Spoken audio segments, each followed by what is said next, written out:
Hello बच्चों, class 10th में हिंदी काव्य खंड का 5वां अध्याय जो कि सुमित्रा नंदन पंत जी के द्वारा लिखा गया है। और आप जानते हैं कि इसमें 2 शीर्षक हैं। प्रथम शीर्षक है हमारा चींटी एंड जो इसका द्वितीय शीर्षक है बच्चों वो क्या है, चंद्रलोक में प्रथम बार। तो आज की इस क्लास में बच्चों हम लोग चंद्रलोक में प्रथम बार इस शीर्षक के महत्वपूर्ण पद्यांशों को देखेंगे। साथ साथ में बच्चों यह भी देखेंगे कि कैसे इसका संदर्भ लिखेंगे, व्याख्या करेंगे और इसके अलंकार करेंगे। ठीक है, तो आज की क्लास में बच्चों यह जो इनका दूसरा शीर्षक है चंद्रलोक में प्रथम बार, तो इस क्लास को पूरा जरूर देखिएगा क्योंकि आज की क्लास बहुत ही महत्वपूर्ण है और आपके एग्जाम के लिए भी यह ज़्यादा अत्यधिक क्या है, महत्वपूर्ण है बच्चों। तो चलिए अपने क्लास को स्टार्ट करते हैं और देखते हैं कि इसका सबसे पहला पद्यांश कौन सा है। तो आप देख रहे हैं कि आपके इस द्वितीय शीर्षक में ये आपका है पहला पद्यांश बच्चों, जिसमें हम लोग हर क्लास में ऐसे ही करते हैं बच्चे कि सबसे पहले इनके कठिन शब्दों का अर्थ देखेंगे। अर्थ देखने के बाद एक एक लाइन करके इनका अर्थ समझेंगे, जिससे आपको आसानी हो जाती है अपने शब्दों में व्याख्या लिखने में। तो चलिए अपने क्लास को स्टार्ट करते हैं और देखते हैं कि इसमें क्या है बच्चों, जो कि सुमित्रा नंदन पंत जी के द्वारा लिखा गया है। आपको बिल्कुल क्लियर है यह बात, ठीक है। तो देखिए, चंद्रलोक में प्रथम बार मानव ने किया पदार्पण। इसमें क्या बात कही जा रही है कि चंद्रलोक में प्रथम बार मानव ने किया पदार्पण, है ना, पदार्पण। अब देखिए, मानव ने, जब मनुष्य ने चंद्रमा पर, है ना, चंद्रलोक मतलब यहाँ पर क्या होगा, चंद्रमा की सतह पर।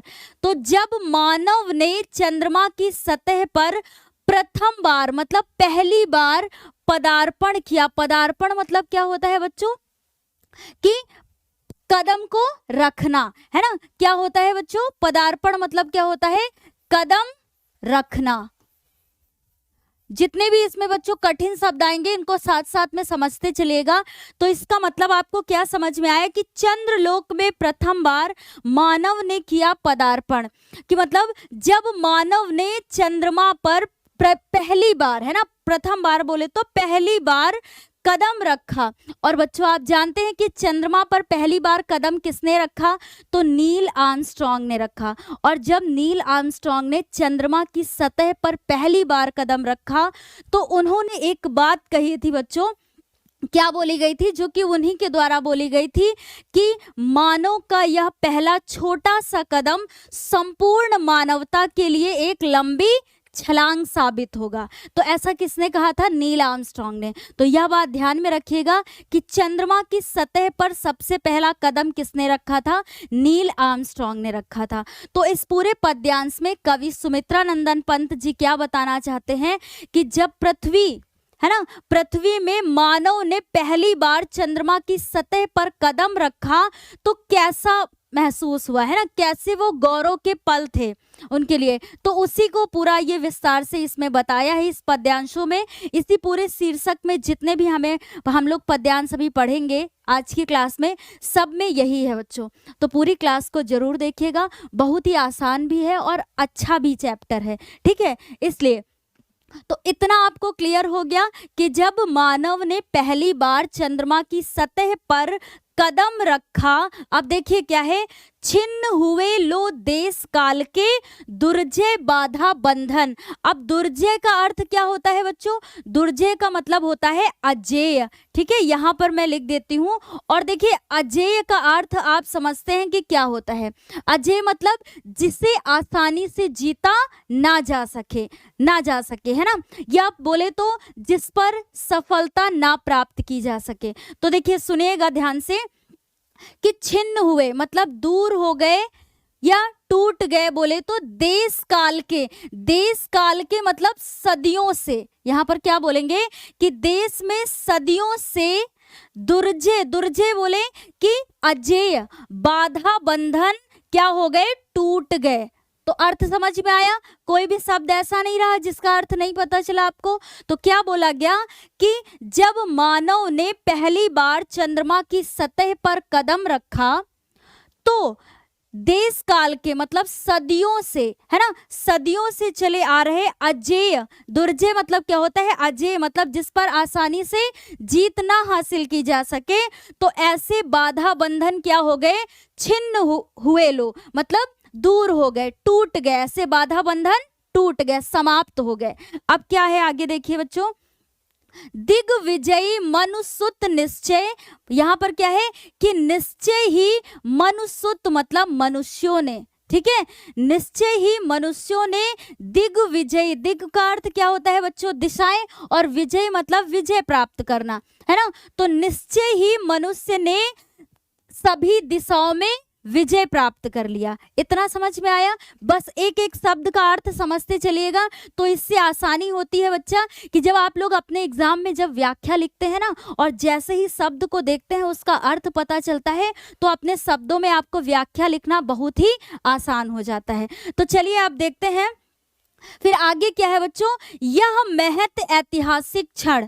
अब इस लाइन का अर्थ क्या है कि यह महत्व मतलब क्या होता है बच्चों, महत्वपूर्ण, ऐतिहासिक क्षण, तो यह जो महत्वपूर्ण ऐतिहासिक क्षण, यह हमारी पृथ्वी के लिए क्या था, महत्वपूर्ण ऐतिहासिक क्षण था, जब मनुष्य ने पहली बार चंद्रमा की सतह पर कदम रखा। अब आगे देखते हैं क्या कहते हैं, भू विरोध हो शांत, निकट आए सब देशों के जन। और फिर जो कवि हैं, कवि कौन है यहाँ पर, सुमित्रानंदन पंत जी, वो अपनी इच्छा व्यक्त करते हैं और कहते हैं, क्या कहते हैं कि देशों के जन मतलब सब देशों के जन, मतलब सभी देश के लोग, है ना, क्या हो, भू विरोध हो शांत। भू विरोध मतलब पृथ्वी पर व्याप्त जो भी क्या है बुराइयां हैं, या आपसी जो झगड़े हैं, है ना, या आपस में जैसे क्या होता है, आपस में ही विरोध होता है ना, संबंधों में विरोध होता है, तो यहाँ पर कवि ये कहते हैं कि सभी देशों के लोग आपसी मतभेद की भावना को दूर करके निकट आए, मतलब समीप आ जाए, मतलब कहने का मतलब है यहाँ पर निकट आए मतलब मिलजुल कर रहे। तो देखिए अभी क्या कोई भी कठिनाई है यहाँ पर, कोई भी हमें लगता है ऐसा अर्थ यहाँ पर मतलब शब्द नहीं छूटा है जिसका अर्थ आपको ना पता चला हो। चलिए एक बार फिर से देख लेते हैं, ठीक है, एक थोड़ा सा जल्दी में एक बार फिर से मतलब इसको देख लेते हैं ताकि आपको कोई भी समस्या ना रह जाए। अब देखते हैं, देखिए तो इस पद्यांश में क्या है कि कवि सुमित्रानंदन पंत जी कहते हैं, जैसे आप व्याख्या लिखेंगे तो अपने आप से कैसे ऐड करेंगे कि प्रस्तुत पद्यांश में कवि सुमित्रानंदन पंत जी कहते हैं कि अब देखिए, अब इसे देखिएगा, ठीक है, कि जब मानव ने पहली बार चंद्रमा की सतह पर कदम रखा, फिर क्या है, छिन्न हुए लो देश काल के दुर्जय बाधा बंधन।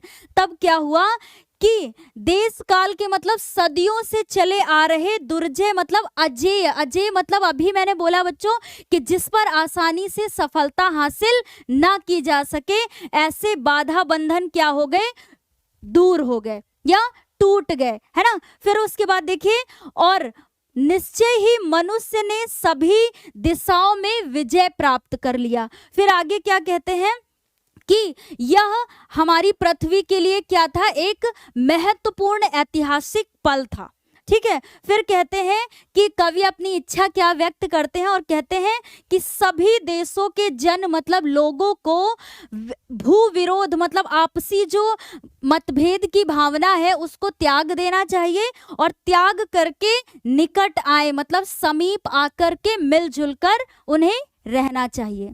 अब देख लेते हैं बच्चों, अब इसमें कोई भी कठिनाई नहीं है। अब हम लोग देख लेते हैं कि कैसे इसका संदर्भ लिखेंगे, ठीक है। तो संदर्भ आप जानते हैं कि हम लोग के लिखने का तरीका क्या होता है। हर आपको शीर्षक में केवल आपको मतलब इसमें ये चेंज मिलता है कि इसमें क्या शीर्षक है और इसमें कवि कौन से हैं, ठीक है, बाकी तरीका वही होता है। तो देखिए, प्रस्तुत पद्यांश हमारी पाठ्य पुस्तक हिंदी के काव्य खंड के चंद्रलोक में प्रथम बार, और बच्चों इनको इन्वर्टेड कॉमा में करके ऐसे लिखेंगे आप जब भी परीक्षा में लिखेंगे, ठीक है। चंद्रलोक में प्रथम बार शीर्षक से उद्गृत है मतलब लिया गया है, और इसके रचयिता कौन है बच्चों, कवि कौन है इसके, सुमित्रानंदन पंत जी हैं।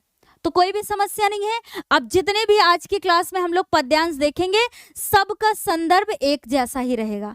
क्यों? क्योंकि देखिए हमारे जो रचयिता है वो भी वही रहेंगे, सुमित्रा नंदन पंत जी, और जो हमारा शीर्षक है चंद्रलोक में प्रथम बार, वो भी सेम रहेगा। ठीक है, तो चलिए आप व्याख्या देख लेते हैं। व्याख्या में क्या है बच्चों कि अभी हम लोगों ने पूरा अर्थ तो समझ ही लिया है पद्यांश का, और यहाँ क्या लिखा है कि रेखांकित अंश की व्याख्या। तो जैसे अभी हम लोगों ने अभी पद्यांश को देखा तो वहां पर कोई भी रेखांकित अंश नहीं था, इसका मतलब आपको पूरे पद्यांश की व्याख्या बताई गई है। आपकी परीक्षा में बच्चों 2 या 3 ज्यादा से ज्यादा 4 लाइनें आपको अंडरलाइन करके आएंगी, मतलब ऐसे करके रेखांकित होगा उनके नीचे, और आपको सिर्फ उसकी ही व्याख्या करनी होगी। तो आपको इतना लंबा चौड़ा लिखने के लिए नहीं आएगा एग्जाम में, लेकिन यहाँ पर हम लोग अभी सीख रहे हैं तो आपको पूरे पद्यांश की व्याख्या बताई गई है। ठीक है, तो आप देखते हैं बच्चों व्याख्या में क्या है, और अभी अर्थ हम लोगों ने देखा तो सेम वही होगा, बस थोड़े से शब्द चेंज होंगे। अब क्या है बच्चों, देखिए कवि कहता है कि जब चंद्रमा पर प्रथम बार मानव ने अपने कदम रखे तो ऐसा करके उसने देश काल के उन सारे बंधनों जिन पर विजय पाना कठिन माना जाता था, है ना, दुर्जय, दुर्जय का अर्थ याद रखिएगा, वही आया था, उन्हें छिन्न भिन्न कर दिया। मनुष्य को यह विश्वास हो गया कि इस ब्रह्मांड में कोई भी देश और ग्रह नक्षत्र अब दूर नहीं है, मतलब आसानी से अब सफलता प्राप्त की जा सकती है।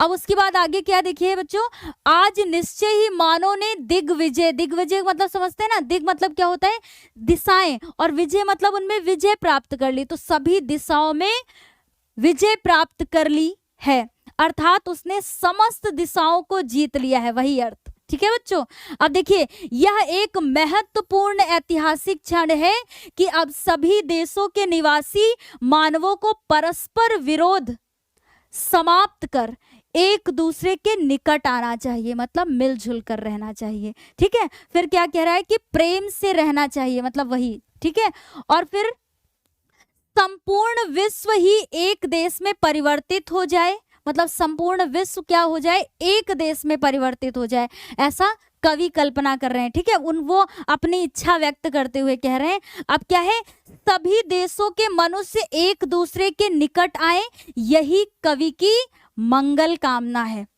तो सेम वही बच्चों, जब हम लोगों ने अभी पद्यांश पढ़ा और उसके अर्थ को समझा, देखिए व्याख्या भी ऐसे ही करेंगे। तो अभी जैसे हम लोगों ने अर्थ को देखा बच्चों, तो इसलिए आपको जानना और हर एक शब्द का अर्थ जानना इसलिए जरूरी है कि आपके सामने जैसे ही परीक्षा में पद्यांश आएगा, आप शब्द देखेंगे और शब्द का अर्थ आपको पता होगा, तो व्याख्या आप अपने शब्दों में करेंगे। ठीक, कोई भी समस्या नहीं। अब देखते हैं कि इसी पद्यांश में कौन सा अलंकार बन रहा था। ठीक है, तो देखिए बाधा बंधन, ये शब्द आए थे अभी हम लोगों ने पद्यांश जब पढ़ा, और फिर देखिए बाधा बंधन में बा वर्ण की पुनरावृत्ति होने से यहाँ पर कौन सा अलंकार है, अनुप्रास अलंकार है, क्योंकि यहाँ पर ये वर्ण, वर्ण बोले या अक्षर बोले, दोनों क्या होते हैं बच्चों, सेम होते हैं। ठीक है, तो यहाँ पर ये जो बा है, इस अक्षर की मतलब ये बार बार ये अक्षर आया है, इसी वजह से यहाँ पर कौन सा अलंकार है, अनुप्रास अलंकार है।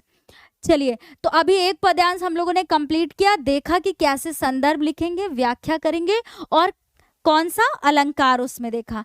अब आगे अगले पद्यांश पे आते हैं बच्चों हम लोग, ये भी महत्वपूर्ण है। ठीक है, आप जब देखेंगे भी तो ये भी पूछा गया है पद्यांश। अभी क्या है इसमें, तो चलिए एक एक शब्द के अर्थ को फटाफट देखते हैं, इसको समझते हैं, फिर आगे देखते हैं व्याख्या। अब देखिए क्या है इसमें कि इसमें प्रस्तुत पद्यांश में कवि सुमित्रा नंदन पंत जी क्या कहते हैं कि पहली लाइन क्या लिखी है बच्चों, युग युग का पौराणिक स्वप्न हुआ मानव का संभव, कि जब मनुष्य ने पहली बार चंद्रमा की सतह पर अपना कदम रखा, तो उसी के बारे में ये कहते हैं कि जब, है ना, यहाँ पर क्या है कि मानव, यहाँ मानव है ना, यहाँ से स्टार्ट करेंगे ऐसे करके, फिर अर्थ आपको और अच्छे से समझ में आएगा। तो देखिए मानव का युग युग, युग यहाँ पर युग का मतलब होगा कि कई वर्षों से लगातार। ठीक है, तो मानव का युगों युगों से चंद्रमा पर कदम रखने का ये जो पुराना, पौराणिक मतलब क्या होता है बच्चों, पुराना, मैं लिख देती हूँ यहाँ पर ताकि किसी को कोई समस्या ना हो। तो यहाँ पर कहने का मतलब है कि मानव का युगों युगों से चंद्रमा की, ये अपने आप से ऐड करिएगा, कि चंद्रमा की सतह पर कदम रखने का जो ये पुराना स्वप्न मतलब सपना था, ये क्या हो गया है, संभव हो गया है, मतलब सफल हो गया है। तो पहली लाइन का अर्थ समझ में आया कि युग युग का पौराणिक स्वप्न हुआ मानव का संभव, मतलब मानव का सदियों से ये देखा हुआ पुराना स्वप्न कि वो चंद्रमा की सतह पर कदम रखेगा, वो क्या हो गया है बच्चों, संभव हो गया है ना, सफल हो गया है। अब आगे देखिए क्या है, भू को दे गौरव, भू को मतलब धरती को, भू मतलब क्या होता है बच्चों, धरती है ना, धरती को गौरव प्रदान कर नए नए चंद्र युग का शुभारंभ हो रहा है। तो इस लाइन का अर्थ समझ में आया कि समारंभ शुभ नए चंद्र युग का, भू को दे गौरव। तो यहां से ऐसे समझिएगा बच्चों कि धरती को गौरव प्रदान कर नए चंद्र युग का शुभारंभ हो रहा है। तो अभी कोई कठिनाई बिल्कुल भी नहीं। अब अगली लाइन देखते हैं जो कि तीसरी लाइन है इसमें, फहराए ग्रह उपग्रह में धरती का श्यामल अंचल। अब इसका अर्थ देखिए, सबसे पहले श्यामल अंचल मतलब क्या होता है बच्चों, श्यामल मतलब समझते हैं क्या होता है, हरा भरा, है ना। तो श्यामल का अर्थ क्या होगा बच्चों, यहाँ पर हरा भरा मतलब हरियाली से भरा हुआ, है ना। अंचल मतलब समझते हैं ना, आंचल जिसको बोलते हैं। तो इस लाइन में क्या है कि देखिए धरती का, इसमें कवि अपनी इच्छा व्यक्त करते हैं और कहते हैं कि धरती का श्यामल आंचल मतलब धरती का हरा भरा हरियाली से भरा हुआ आंचल ब्रह्मांड में उपस्थित सभी ग्रह उपग्रह में फहराए, कि मतलब जैसे हमारी पृथ्वी है ना हरियाली से भरी हुई है, उसमें मानव जीवन भी संभव है, ऐसे ही वो अपनी इच्छा व्यक्त करते हैं कवि सुमित्रा नंदन पंत जी, और कहते हैं कि ऐसा ही हरा भरा आंचल अन्य जो ब्रह्मांड में ग्रह और उपग्रह हैं उनमें भी ऐसा ही संभव हो जाए। तो ये कहने का मतलब है। आगे देखिए बच्चों, फिर क्या है, सुख संपद संपन्न जगत में बरसे जीवन मंगल। फिर वो कहते हैं कि जगत में मतलब संसार में सुख संपद मतलब संपदा धन, है ना, समझ रहे हैं, और यहाँ पर संपन्न मतलब होगा संपन्नता, ठीक है। तो वो उनके कहने का मतलब क्या है, कवि का कहने का मतलब है कि संसार में सुख संपदा और संपन्नता की बरसात हो, बरसे मतलब बरसात हो, और सभी का जीवन मंगलमय हो। जीवन मंगल का यहाँ पर अर्थ क्या होगा कि यहाँ पर सभी का जीवन मंगलमय हो, ठीक है। अभी कोई समस्या नहीं। फिर आगे देखिए बच्चों, अमेरिका सोवियत बने नवदिक रचना के वाहन।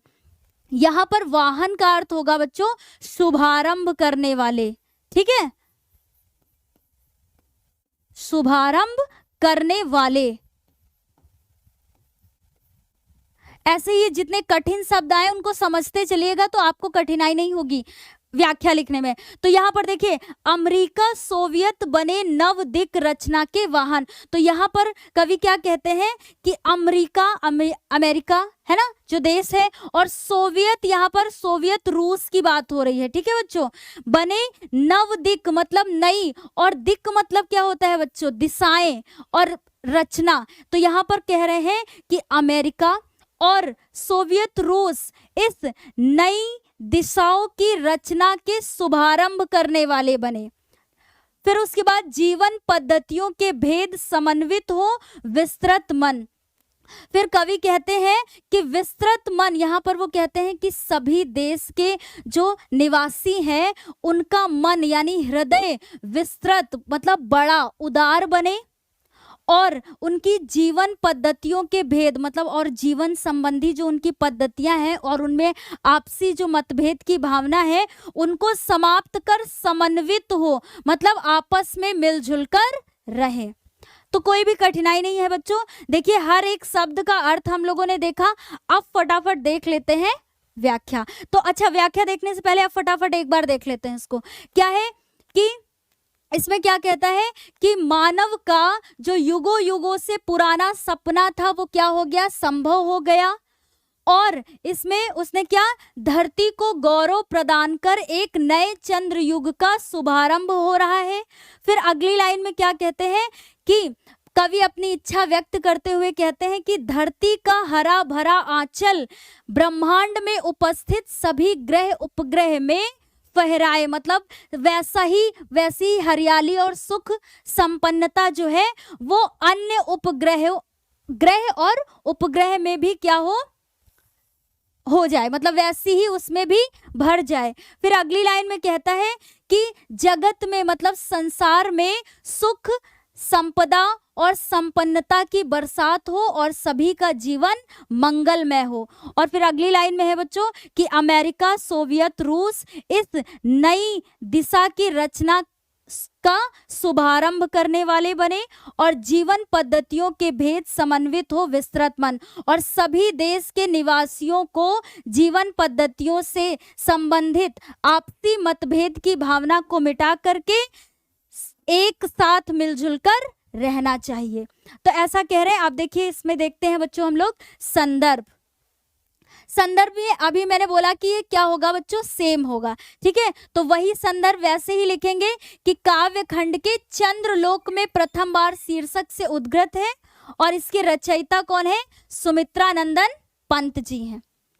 अब आगे इसकी व्याख्या देख लेते हैं। जैसा कि हम लोगों ने अर्थ समझा सेम वैसा ही बच्चा, ठीक है। तो अब देखते हैं यहाँ व्याख्या में क्या है कि संपूर्ण संसार पुराने समय से चंद्रमा पर पहुंचने का स्वप्न देख रहा था, मतलब सपना देख रहा था, जो आज मनुष्य की मेहनत से संभव हुआ है। कवि का कथन है कि, अब उसमें क्या कहते हैं कि मैं अब यह चाहता हूं कि ब्रह्मांड के ग्रहों उपग्रहों में इस पृथ्वी का अंचल फहराने लगे, है ना। फिर उसके बाद आगे है कि तात्पर्य है कि, मतलब इसके कहने का मतलब है कि मनुष्य अन्य ग्रहों पर भी पहुंचकर वहां पृथ्वी जैसी हरियाली और जीवन का संचार कर सके। सुख और वैभव से युक्त इस संसार में मानव जीवन के कल्याण की वर्षा हो। सेम वही है ना बच्चों, जैसे अभी हम लोगों ने पूरे पद्यांश का अर्थ देखा। अब आगे देखिए, संपूर्ण संसार में कहीं भी दुख व्याप्त ना रहे, अतः चारों ओर जीवन में मंगल ही मंगल हो। कवि की यही मनोकामना है कि चंद्रलोक पर प्रथम बार मनुष्य के पहुंचने के पश्चात, मतलब उसके बाद, कवि की प्रार्थना है कि अमेरिका और रूस, है ना, में आपसी सुख समृद्धि की प्रचुरता में वृद्धि हो। और आगे क्या कह रहा है कि और विशाल शक्ति संपन्न देश के समस्त जीवन मार्गों में समन्वय स्थापित हो और सभी का मन रूपी हृदय बड़ा व उदार बने। सेम वही। तो अभी क्या है, जैसे एक बार आप अर्थ समझ लिए तो व्याख्या अपने शब्दों में भी कर सकते हैं, ठीक है। इसको रटने की बिल्कुल भी आवश्यकता नहीं है, क्योंकि जितने भी कठिन शब्द आए थे यहाँ पर हम लोगों ने उसका अर्थ भी देखा है। तो आप अपने आप से प्रयास करेंगे तो ज्यादा बेहतर तरीका है। अब आगे देखते हैं कि इसमें कौन सा अलंकार था। अलंकार कौन सा है, देखिए, श्यामल अंचल और सुख संपद संपन्न में, ये शब्द आए थे अभी पद्यांश में। श्यामल अंचल और सुख संपद संपन्न में ला और सवर्ण की पुनरावृत्ति, मतलब ये जो अक्षर हैं ये बार बार आए हैं, इस कारण यहाँ पर क्या है, अनुप्रास अलंकार है, ठीक है। तो जैसे श्यामल अंचल में क्या आया बच्चों, यहाँ पर ल, है ना, ल अंचल में और श्यामल में। उसके बाद सा की बात करें तो देखिए, सुख में सा, संपद में सा और संपन्न में सा। तो ऐसे ये बार बार आया है, इस कारण यहाँ पर अनुप्रास अलंकार है। तो तीसरा पद्यांश है बच्चों यहाँ पर हमारा। इस प्रस्तुत पद्यांश में कवि सुमित्रा नंदन पंत जी कहते हैं कि सुनिएगा, देखिए, अणु युग बने धरा जीवन हित। तो यहाँ पर क्या है, इसका अर्थ क्या है समझिएगा। अणु मतलब क्या होता है बच्चों, ऐसे परमाणु, है ना। यहाँ पर समझिएगा, परमाणु का नवीन युग, क्या बोलेंगे, अणु युग यहाँ पर क्या होगा, परमाणु का नवीन युग, या बोले विज्ञान का जो नवीन युग है, ठीक है। तो विज्ञान का नवीन युग संपूर्ण पृथ्वी के जीवन के लिए कल्याणकारी बने।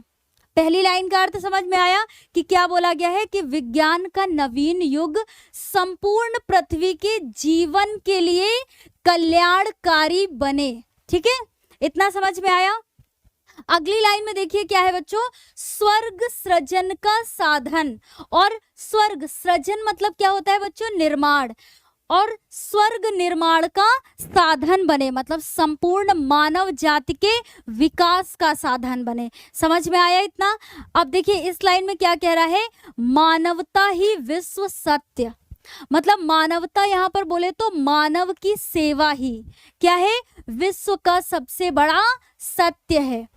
बहुत ही साधारण अर्थ में इस मतलब शब्दों में इसका अर्थ आपको समझ में आएगा, बस आप ध्यान से सुनिएगा। अब आगे क्या है बच्चों, देखिए भू राष्ट्र करे आत्मार्पण। भू मतलब क्या होता है, पृथ्वी, पृथ्वी के सभी राष्ट्रों को आपसी मतभेद की भावना को भुलाकर क्या करना चाहिए, आत्मार्पण करना चाहिए। आत्मार्पण बोले तो बच्चा क्या होता है, आत्मसमर्पण, है ना। क्या होता है आत्मार्पण का मतलब, क्या होता है आत्म समर्पण। ठीक है, ये समझिएगा ध्यान से। तो क्या बोला कि भू राष्ट्र करे आत्मार्पण, यहाँ पर क्या है, भू मतलब पृथ्वी, पृथ्वी के सभी देशों को आपसी मतभेद की भावना को भुलाकर क्या करना चाहिए, आत्मसमर्पण करना चाहिए। फिर आगे क्या है कि धरा, धरा मतलब क्या होता है बच्चों, पृथ्वी, और चंद्र मतलब चंद्रमा। तो पृथ्वी और चंद्रमा की प्रीति मतलब प्रेम, परस्पर मतलब क्या होता है, आपस। तो यहाँ पर क्या बोलेंगे कि इस बात को सुनिएगा ध्यान से कि धरती मतलब पृथ्वी और चंद्रमा का आपसी प्रेम जगत मतलब संसार में, पुरातन मतलब प्राचीन काल मतलब पुराने समय से, है ना, पुराने समय से प्रसिद्ध है। तो इस लाइन का अर्थ सुनिएगा कि पृथ्वी और चंद्रमा का आपसी प्रेम जगत में मतलब संसार में पुराने समय से प्रसिद्ध है। और हृदय सिंधु में उठता स्वर्गिक ज्वार देख चंद्रानन। यहाँ पर क्या है कि आज भी चंद्रानन मतलब क्या होता है, चंद्रमा का मुख। ठीक है, तो आज भी चंद्रमा का मुख देख पृथ्वी के हृदय सिंधु मतलब क्या होता है बच्चों, सागर में स्वर्गिक ज्वार उठता है।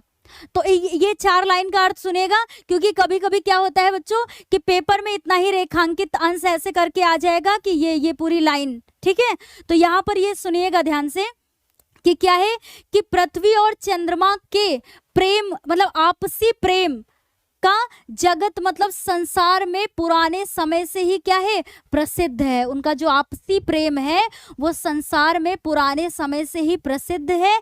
आज भी चंद्रमा का मुख देख पृथ्वी के हृदय सागर में स्वर्गिक ज्वार उठता है। और ज्वार समझते हैं ना क्या होता है, जैसे सागर में लहरें उठती हैं तो लहरों को ही क्या बोलते हैं, ज्वार। ठीक है, तो पृथ्वी के हृदय सागर में स्वर्गिक ज्वार उठता है। तो हमारे ख्याल से आपको ये पूरा अर्थ समझ में आ गया होगा, बिल्कुल भी कठिन नहीं है बच्चों, बहुत ही आसान शब्दों में बताया गया है। अब फटाफट हम लोग इसका संदर्भ देख लेते हैं। तो संदर्भ सब में एक जैसा होगा, मैंने पहले भी बोला, क्योंकि हमारे जो कवि है वो भी वही है इस शीर्षक के, और हमारा जो शीर्षक है वो भी एक ही है ना। तो क्या है कि काव्य खंड के चंद्रलोक में प्रथम बार शीर्षक से लिया गया है। इसके रचयिता कौन है, सुमित्रा नंदन पंत जी हैं। तो कोई भी समस्या नहीं है। अब फटाफट इसकी व्याख्या को देख लेते हैं। तो व्याख्या में क्या है बच्चों कि जितना भी आपके एग्जाम में जब रेखांकित अंश आएगा तो आपको उतनी ही व्याख्या करनी होगी। तो यहाँ पर क्या है कि कवि कामना करता है कि अणु युग का विकास मानव जाति के कल्याण के लिए हो, अर्थात विज्ञान के प्रयोग मानव के विकास के लिए हो। ठीक है, मतलब उसके विकास के लिए हो, बल्कि उसके विनाश के लिए ना हो। ठीक है, तो ये कहने का मतलब है कवि का। अब आगे देखिए क्या है, जिससे यह पृथ्वी स्वर्ग के समान सुखी और संपन्न हो जाए, आपसी बैर विरोध समाप्त हो जाए, तथा आगे क्या कह रहा है, देखिए आगे, भाईचारे की भावना उत्पन्न हो जाए और सब मिलजुल कर रहें। इस संसार में केवल मानवता ही सत्य है। मानवता यानी मानव की सेवा ही सबसे बड़ा सत्य है। अतः सभी राष्ट्रों को अपनी स्वार्थ भावना का त्याग कर देना चाहिए। कवि कहता है कि पृथ्वी और चंद्रमा का प्रेम संसार में, वही लाइन है बच्चों, ठीक है, सुनिएगा। तो कवि कहता है कि पृथ्वी और चंद्रमा का प्रेम संसार में प्रसिद्ध है और यह अत्यंत प्राचीन प्रेम है। मतलब प्राचीन, वहां पुरातन शब्द आया था ना, तो पुरातन का अर्थ क्या होगा, प्राचीन, ठीक है। माना जाता है कि चंद्रमा पहले पृथ्वी का ही एक भाग था जो बाद में उससे अलग हो गया। आज भी पूर्णिमा के दिन चंद्रमा को देखकर समुद्र के हृदय में ज्वार आता है ना, वही बात जो अभी हम लोगों ने बच्चों अर्थ में पढ़ा। फिर आगे देखिए, मानो यह पृथ्वी और चंद्रमा के प्रेम का परिचायक हो, ठीक है। तो ये कह रहा है यहाँ पर। अब देखिए इसी पद्यांश को जो हम लोगों ने पढ़ा, इसके अर्थ को देखा, संदर्भ, व्याख्या। अब इसी में देखना है कि अलंकार क्या है। अलंकार कौन सा है, तो देखिए स्वर्ण सृजन, है ना, स्वर्ण सृजन और प्रीति परस्पर में क्रमशः स किसमें है बच्चों, स्वर्ण सृजन और प्रीति परस्पर में प वर्ण की पुनरावृत्ति होने से यहाँ पर अनुप्रास अलंकार है। मतलब ये वर्ण की आवृत्ति हुई, यहाँ पर बार बार ये वर्ण आए हुए हैं अक्षर, तो इस कारण यहाँ क्या है, अनुप्रास अलंकार है। तो अभी इसमें हम लोगों ने इसका भी मतलब जो हमारा ये पद्यांश था, इसका भी हम लोगों ने संदर्भ देखा, व्याख्या देखा, और फिर उसके बाद ये भी देखा बच्चों कि कौन सा अलंकार आया है।